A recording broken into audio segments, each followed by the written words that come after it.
নমস্কার, আপনাদের প্রত্যেককে স্বাগত জানাচ্ছি অজানা সত্যের আরও একটি মারাত্মক ভয়ের এপিসোডে। আপনাদের সঙ্গে রয়েছি আমি রাজর্ষি। বাইরে কিন্তু ভালোই বৃষ্টি পড়ছে, আর এই বৃষ্টির কারণে চারিপাশের পরিবেশটা কিন্তু বেশ ঠান্ডা হয়ে গেছে। আর এই ঠান্ডা পরিবেশে কানে হেডফোন লাগিয়ে অজানা সত্যের ভূতের ঘটনাগুলোকে শোনার মজাই কিন্তু আলাদা। যারা এই চ্যানেলের পুরনো শ্রোতা তারা এই অনুভূতিটা কেমন সেটা জানে। আপনারা যদি এই চ্যানেলে নতুন হয়ে থাকেন তাহলে কানে হেডফোন লাগিয়ে এক মনে আজকের এই এপিসোডটিকে শুনতে থাকুন। আপনারা রীতিমতো ভয় পাবেন। আজকের যেই ঘটনাটি আপনারা শুনবেন সেই ঘটনাটি ঘটেছে শিমুরালী এবং মদনপুর এই দুটি স্টেশনের মাঝের একটি অঞ্চলে, এবং বেশ ভয়ঙ্কর একটি ঘটনা। সেটা আপনারা থাম্বনেল দেখে হয়তো বুঝেই গেছেন। আজকের এপিসোডটিকে আপনারা একদম শেষ অবধি শুনতে থাকুন, আপনাদের অনেক ভালো লাগবে।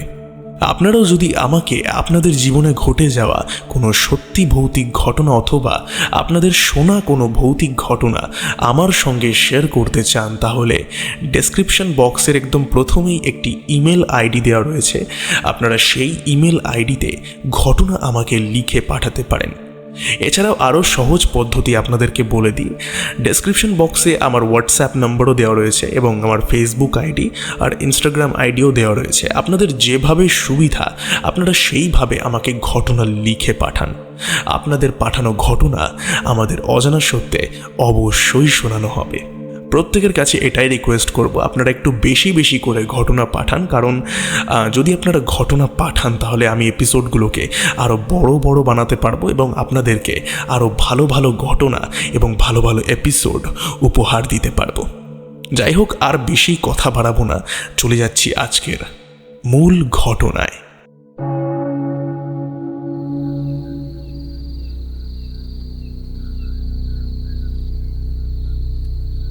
ঘটনা লিখে পাঠিয়েছেন রবিউল হক। তিনি যেরকম করে লিখেছেন আমি সেরকম করেই পড়ে শোনাচ্ছি। নমস্কার রাজর্ষিদা, কেমন আছো? আশা করছি তুমি এবং তোমার পরিবারের সকল শ্রোতা বন্ধুরা অনেক ভালো আছো। আমি হলাম রবিউল হক। আমি এর আগেও তোমাকে ঘটনা লিখে পাঠিয়েছি এবং সেই ঘটনা তুমি সিলেক্ট করেছিলে, আর অজানা সত্যের সকল শ্রোতাদের সামনে ঘটনাটিকে তুলে ধরেছিলে। তোমার উপস্থাপনা আমার খুবই ভালো লাগলো। আমি আমার পরিবারের সদস্যদেরকে তোমার এপিসোডটা শোনালাম এবং তারাও বেশ পছন্দ করেছে। সেই কারণেই আজ আমি আমার দাদুর মুখ থেকে আরও একটা ঘটনা শুনেছি এবং সেই ঘটনাটা আমি তোমাকে লিখে পাঠাচ্ছি। আশা করছি এই ঘটনাটাও তুমি সিলেক্ট করবে, কারণ আমি যখন এই ঘটনাটা দাদুর মুখ থেকে শুনছিলাম আমার গায়ে কাঁটা দিয়ে উঠেছিল। আশা করছি এই ঘটনাটা এই চ্যানেলের প্রতিটা শ্রোতাদেরকে শিহরিত করবে। শুরু করছি ঘটনাটা শিমুরালী এবং মদনপুর এই দুটি স্টেশনের মাঝের একটি জায়গায় ঘটেছে। এখানে বলে রাখি, আমার মামা একজন স্টেশন মাস্টার। তিনিও আমাকে একদিন বলেছিলেন যে মদনপুর আর শিমুরালী এই দুটো স্টেশনের মাঝের একটি জায়গা রয়েছে, যেই জায়গাটা নাকি অতটা ভালো নয়। সেই জায়গায় নাকি এর আগেও অনেক খুন, রেপ এবং অনেক কিছু হয়েছে। মাঝে মধ্যেই সেখানে নাকি অনেক লাশ পড়ে থাকতে দেখা যায় এবং অনেক খুনোখুনি হতে দেখা যায় রাতের বেলায় ওই রেল লাইনের পাশে বসে অনেক মানুষজন জুয়ো খেলে এবং মদ খায়, আবার নেশা করে অনেকে রেলে কাটা পড়ে। পরিবেশটা এতটাই বাজে যে কোনো ট্রেনের ড্রাইভার ওই জায়গায় কখনো ট্রেনটিকে আস্তে করতে চায় না। তো আমি দাদুর মুখে যেমনটা শুনেছি তেমনভাবেই আমি তোমাকে ঘটনাটা তুলে ধরছি। ওই এলাকার একটি গ্রাম, নামটা ঠিকভাবে মনে নেই, তবে ওই গ্রামে 3 জন বন্ধু ছিল যারা একসঙ্গে মিলেই রাজমিস্ত্রির কাজ করত। তাদের বাড়িতে মাঝে মধ্যেই ঝামেলা অশান্তি লেগে থাকত, কারণ তারা প্রথমত তেমন কাজকর্ম পেত না, আর যখন কাজ পেত সেই কাজ করার পরে যে টাকাটা রোজগার হতো সেই টাকা দিয়ে মদ খেয়ে বা জুয়ো খেলে উড়িয়ে দিত। তাদের মধ্যে একজনের নাম ছিল বিষ্ণু। তার বউ তার সঙ্গে আর সংসার করতে চায়নি, কারণ বিষ্ণু প্রচণ্ড পরিমাণে জুয়ো খেলত এবং মদ্যপান করত। তাই তার স্ত্রী তার ছোট মেয়েকে নিয়ে সেখান থেকে চলে যায় বাপের বাড়ি। বাকি যেই দুইজন ছিল তাদের মধ্যে একজনের নাম ছিল রেহাব আর আরেকজনের নাম ছিল সৈকত। তো যাই হোক, তারা কাজকর্ম করে বাড়ি না ফিরে হাতের পয়সা দিয়ে মদ কিনে সেই রেল লাইনের পাশে চলে যেত আর জুয়ো খেলত। সেখানে শুধুমাত্র তারাই নয়, আরও অনেকেই আসতো এবং টাকা লাগাতো। তো এমনই একদিনের কথা, সেই দিন তারা রেল লাইনের পাশে বসেছিল এবং নেশা করছিল। বিষ্ণু সেই দিন জুয়ো খেলছিল এবং প্রচণ্ড পরিমাণে নেশা করে ফেলেছিল, যার কারণে সে সেই জায়গা ছেড়ে আর উঠতে পারছিল না। যতবার ওঠার চেষ্টা করেছে টলতে টলতে পড়ে গেছে। এমনকি রেহাব আর সৈকত, এই দুইজনের অবস্থাও একই বলা যেতে পারে। তারাও নিজে জায়গা ছেড়ে উঠতে পারছিল না। আসলে সেই দিন তাদের রোজগারটা বেশ ভালোই হয়েছিল, সেই কারণে প্রচুর পরিমাণে মদ এবং নেশা জাতীয় দ্রব্য কিনেছিল। তারা এতই নেশা করেছে তাদের কাছে চোখ খোলাটা পর্যন্ত কষ্টকর মনে হচ্ছিল। যেহেতু হুঁশ ছিল না, সেই কারণে তারা সারা রাত সেইখানেই পড়েছিল। অনেকটা সময় পেরিয়ে যায়। তো এমন একটা সময় বিষ্ণুর প্রচণ্ড প্রস্রাব পায়। তখন একটু ভোর ভোর বলা চলে হয়েই এসেছে।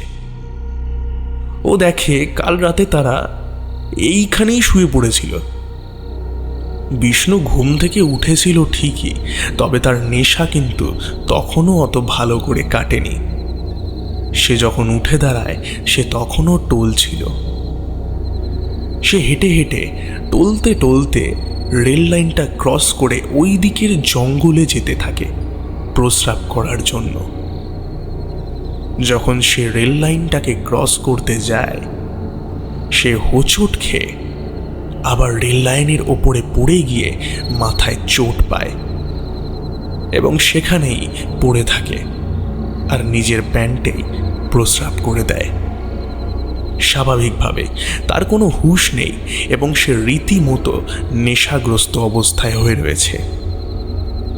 এমন একটা সময় হঠাৎ করেই একটি ট্রেন সেই লাইনের ওপর দিয়ে আসে আর বিষ্ণুর ওপর দিয়ে সেই ট্রেন চলে যায়। বিষ্ণু রেলে কাটা পড়ে। এরপর অনেক বেলা হয়ে যায়। যখন সৈকত আর রেহাব চোখ খোলে, তারা রেল লাইনের উপরে বিষ্ণুর কাটা শরীর দেখতে পায়। তার হাতের আঙুলগুলো কেটে গেছে, তার পাটা কেটে গিয়ে অনেকটা দূরে পড়েছে, তার মুখটা কেটে ফালি ফালি হয়ে গেছে। চোখগুলো কোথায় গেছে তা জানা নেই, হয়তো চোখগুলো বেরিয়ে এসে পিষে গেছে। এই দৃশ্য দেখার পর সৈকত আর রেহাব প্রচণ্ড পরিমাণে ভয় পায়।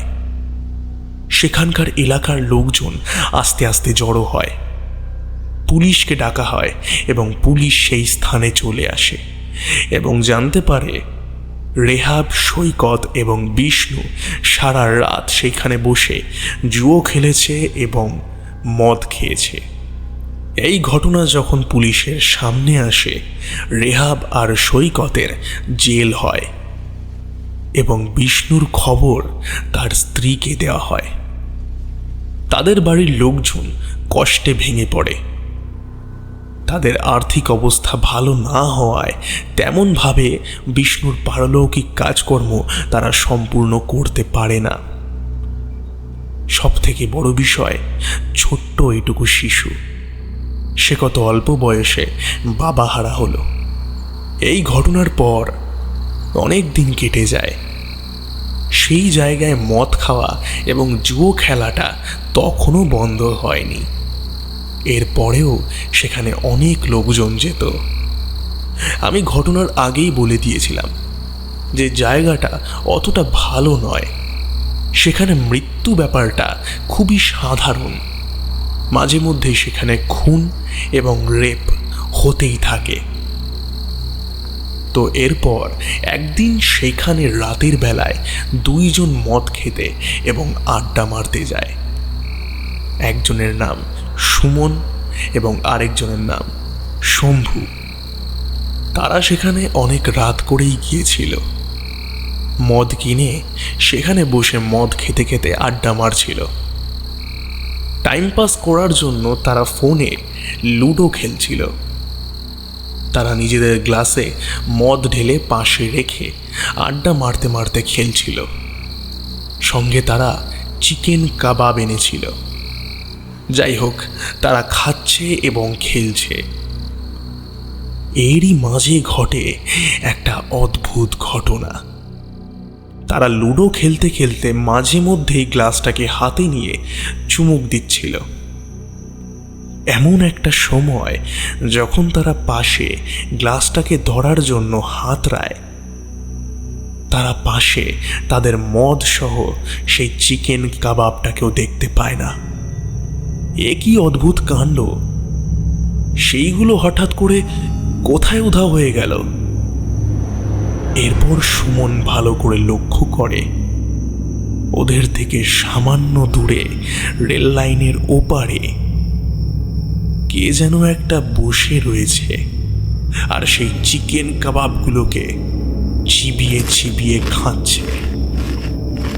চিবিয়ে চিবিয়ে খাওয়ার শব্দটা স্পষ্ট সুমন এবং শম্ভুর কানে আসছে।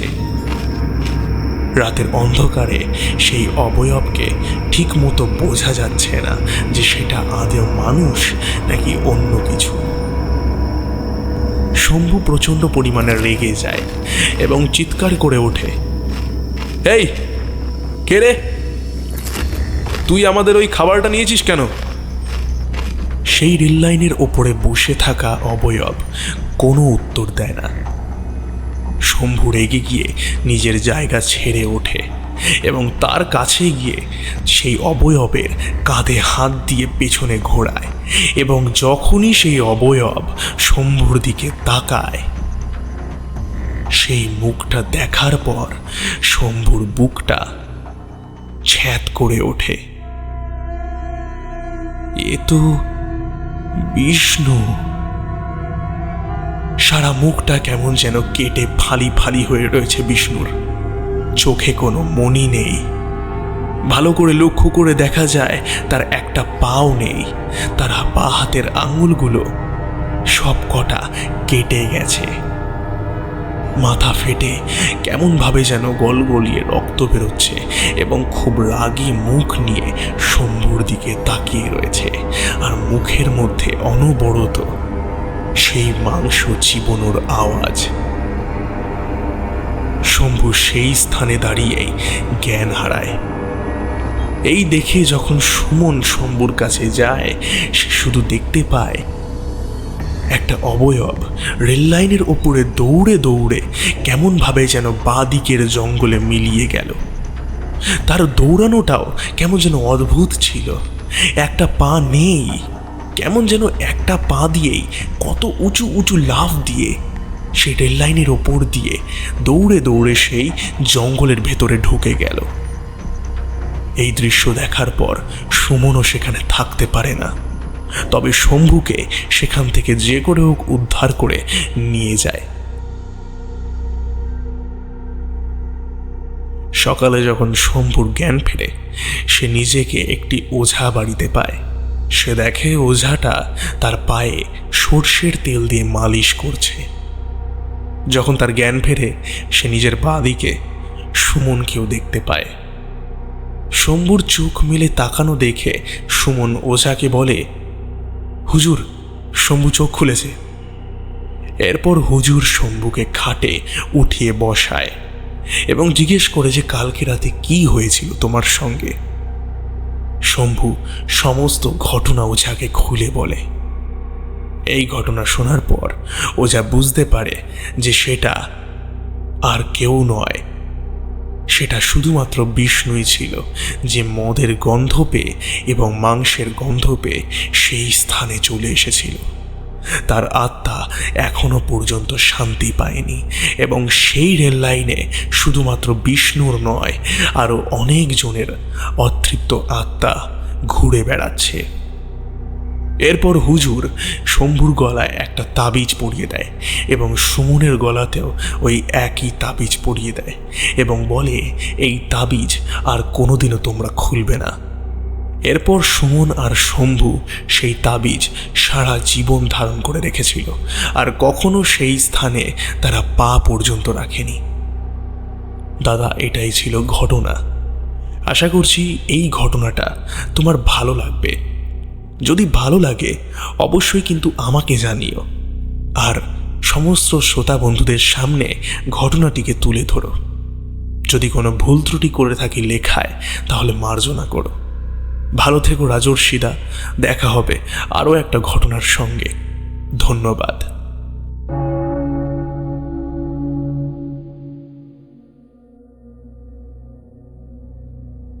সত্যি কি অসাধারণ একটি ঘটনা আমরা শুনে নিলাম রবিউলের মুখ থেকে।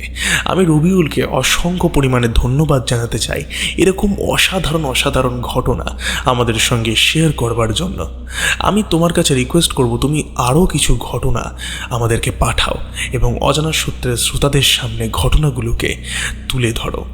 আশা করছি এই ঘটনা তোমাদের ভালো লেগেছে। যদি ভালো লেগে থাকে চট করে আজকের এপিসোডটাকে একটা লাইক করে দাও, কমেন্ট করে জানাও যে তোমাদের কেমন লাগলো। যদি ভালো লেগে থাকে সেটাও জানাও এবং যদি খারাপ লেগে থাকে সেটাও জানিও। আর বন্ধুদের সঙ্গে এবং নিজেদের পরিচিত মানুষদের সঙ্গে এপিসোডটিকে বেশি বেশি করে শেয়ার করে দাও, যাতে এই এপিসোডের মজাটা তারাও নিতে পারে। আর যদি তোমরা চ্যানেলে নতুন থেকে থাকো, চ্যানেলটাকে কিন্তু অবশ্যই সাবস্ক্রাইব করে পাশের বেল বাটনটাকে অল অপশানে প্রেস করে দিও এবং আমাদের অজানা সত্য পরিবারের একজন সদস্য হয়ে যাও। আবারও তোমাদের কাছে রিকোয়েস্ট করছি যে তোমরা একটু বেশি বেশি করে আমাকে ঘটনা পাঠাও, কারণ বুঝতেই পারছো সামনে দুর্গাপুজো আসছে। তোমাদের জন্য একটা বড় স্পেশাল এপিসোড আমি রেকর্ড করতে চাই, তার জন্য তোমাদের সহযোগিতার অনেকটাই দরকার। তোমরা যদি ঘটনা না পাঠাও আমি কিন্তু এপিসোড রেকর্ড করতে পারবো না এবং বড় বড় এপিসোড তোমাদের জন্য আমি আনতে পারবো না। তাই রিকোয়েস্টটা প্রত্যেকে রেখো, তোমরা যদি ঘটনা পাঠাও তাহলে এই পরিবারকে আমি আরও হয়তো বড় করতে পারবো এবং তোমাদের ঘটনাও অনেক মানুষজনরা পছন্দ করবে। যাই হোক, এবার আমরা চলে যাচ্ছি আজকের এপিসোডের শাউট আউট পর্বে। কমেন্ট করেছেন প্রসেনজিৎ বিশ্বাস, শত্রুঘ্না পাল, কমেন্ট করেছেন আদি বমিন, কমেন্ট করেছেন প্রণয় মুখার্জি, রঞ্জিত মণ্ডল, কমেন্ট করেছেন স্বপ্না বজাল, রাকেশ মণ্ডল, কমেন্ট করেছেন অমিতা ঠাকুর, কমেন্ট করেছেন satisfying K, Sabita Pal, comment করেছেন বিদাস FF, আসিফ ইকবাল, কমেন্ট করেছেন চুমকি ঘোষ, কমেন্ট করেছেন গীতা গোস্বাম, কমেন্ট করেছেন by the way it Surajit, comment করেছেন রাজ সর্দার, সোহেল SK, কমেন্ট করেছেন MD Manju, user Rakesh official, comment করেছেন তানিয়া মল্লিক, আমাদের সঙ্গে রয়েছেন তিস্তা 951। প্রত্যেককে অসংখ্য পরিমাণে ধন্যবাদ কমেন্ট করবার জন্য। আমি ভাবছি এরপর থেকে তোমরা যেই কমেন্টটা করবে সেই কমেন্টটাকে আমি পড়ে শোনাবো এবং তোমাদেরকে শাউট আউট দেবো। আশা করছি এটা শোনার পর তোমরা খুশি হয়েছো। পরের এপিসোড থেকে এই জিনিসটা কন্টিনিউ হবে। তোমাদের প্রত্যেককে অসংখ্য পরিমাণে ধন্যবাদ কমেন্ট করবার জন্য। এইভাবেই তোমরা কমেন্ট করতে থাকো এবং আরও ভালোবাসা দিতে থাকো এই পরিবারকে, যাতে এই পরিবার পরবর্তীকালে আরও বড় হতে পারে এবং আরও ভালো ভালো ঘটনা যাতে এই পরিবারে আসতে থাকে। তো বন্ধুরা, দেখা হবে আবার পরের এপিসোডে। ততক্ষণের জন্য stay happy and stay safe এবং যুক্ত থাকো আমাদের অজানা সত্যের সঙ্গে, কারণ অজানা সত্য মানেই রহস্যের এক অন্য দুনিয়া।